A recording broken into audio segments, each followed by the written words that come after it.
And a part of this journey of the soul alchemist or of the soulful alchemist is really requires that we embrace our aloneness on the path, and to come to terms with the reality that at times we're going to have to walk this path alone. No one can feel our grief for us, tend to our unlived lives on our behalf. No one can fall in and out of love for us or really know what it's like to be us, to know the nature of our tears and of our longing and what keeps us up at night and those unique moments that we all have of unity with the divine, with the beloved. And I think at the same time to also honor that there are some real limitations to engaging a transformative healing path by way of a solo journey, hidden away in our libraries or on our meditation cushions or our yoga mats.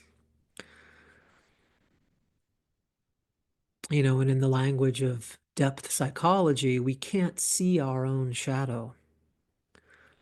And to do so requires the mystery of the other, something other than our ordinary ego consciousness in order to illuminate the path, and to be a lamp in the darkness. I mean, as sensitive, relational beings, we need the help and the energy of this otherness, in order to locate and to liberate those lost inner children, the orphans of psyche and soma, the scattered pieces of the soul, as well as to unveil and to release those wisdom figures within us, to carve out a path where they can find their way into our world and cleanse our perception, polish our hearts and wash our bodies with their essence and with their qualities. Something other than our own ego personality is required. Something other than what I already know. Some transpersonal energy, some grace, some purifying agent, which I sometimes describe as the activity of the ally or the inner friend. And that purifying agent, of course, takes on a variety of forms and expressions in alchemy, including the lapis philosophorum, the ever enigmatic ruby red philosopher's stone, which for Jung anyway was a symbol of the self, of that inner centering process, the self with a capital S, right? The transpersonal self that we're all contained within, in its circle, in its mandala, in its temple.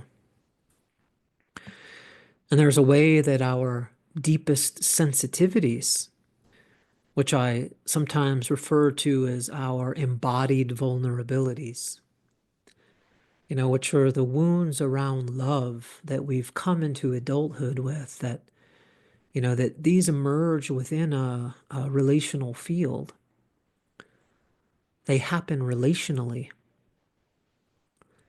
in relationship with another person, emerging out of the nature and the quality of that relational circuitry and that resonance connections between a young, sensitive little nervous system and the nervous system of the other, heart to heart, right brain to right brain. And what we've come to see, through clinical experience, and also we see this borne out in much of the research, is that what's required to repair these wounds around love, to infuse these wounds with the healing tincture, is new experience, and in particular, new relational experience. In other words, it's not just new insight, new ways of thinking, new beliefs, or new information that heal, that transform, that transmute. That can all be helpful and supportive. But in the end, it's not insights that heal. It's not techniques that heal. It's love that heals. And it's the felt experience of that love in the body, in the heart, in the soul that is able to, it's like to enter into the neural networks which are holding our wounding and to re-encode those networks with new experience. I mean, in the psychoanalytic tradition, you sometimes hear of this described as an emotionally corrective experience, or we could call it a neural reparative experience. When the wound is open, when it's weeping, seeping, it is then that the medicine or the tincture is able to enter inside and really touch and transform the wound. But it has to be open. That wound has to be open, in order for the medicine to be able to enter. It can't go through a bandage. And that bandage, there's analogies to that bandage in our own sort of defensive and protective strategies. We can't heal a closed wound. It has to be more tactile than that. Do you know what I mean? And this points, of course, to the experiential nature of this work. And so I think given this experiential nature, it's vital, it's important that we take some time each day, to open the door to that alchemical laboratory and to step inside and to come out of the collective matrix for a moment and listen, really to reattune and to bring a compassionate, loving awareness to our immediate, embodied, felt experience, that immediate emerging right brain experience. And it's going to take some energy, some effort, some new quality of attention, of warmth, of compassion, and perhaps a certain kind of grace, just perhaps, to shift our center of gravity back into embodiment, into a felt sense of safety and connection, a relinking of body and mind. As it's really this disconnection and this experience of unlinking, of delinking, that really lies at the root of all of our psychological wounding, including what we would call developmental or relational trauma. I mean, each of us as young children in our families of origin had to disown or disconnect from or shut down certain vital aspects of ourselves, ways of experiencing, qualities of being, to sequester these into what we call the shadow, to use psychological language anyway, or into bodily and subcortical circuitries if we want to speak more from the perspective of relational neuroscience, either one.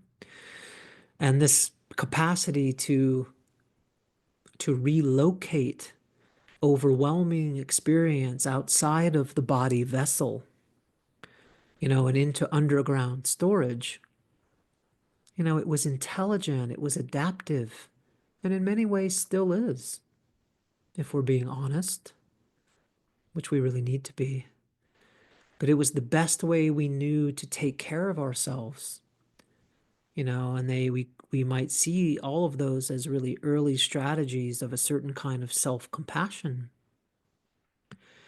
I mean, it was actually intelligent and kind to ourselves, to shut down, to unlink, to disembody and dissociate from that pure feeling, from our embodied vulnerability, and from those deeply dysregulated states of bodily arousal.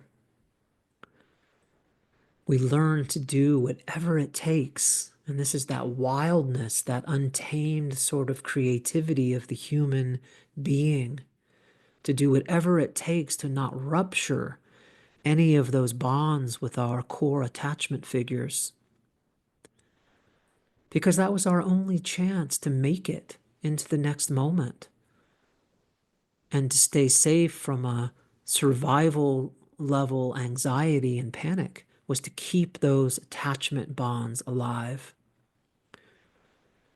And so rather than shame or judge ourselves for all of our survival strategies, our neuroses, all of our addictive and obsessive behaviors,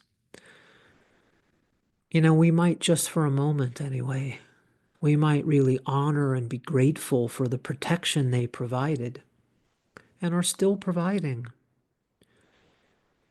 while at the same time, I think many of us are starting to really question or wonder, whether these strategies are still needed, these ways of holding back from life, or if we're being called into new territory,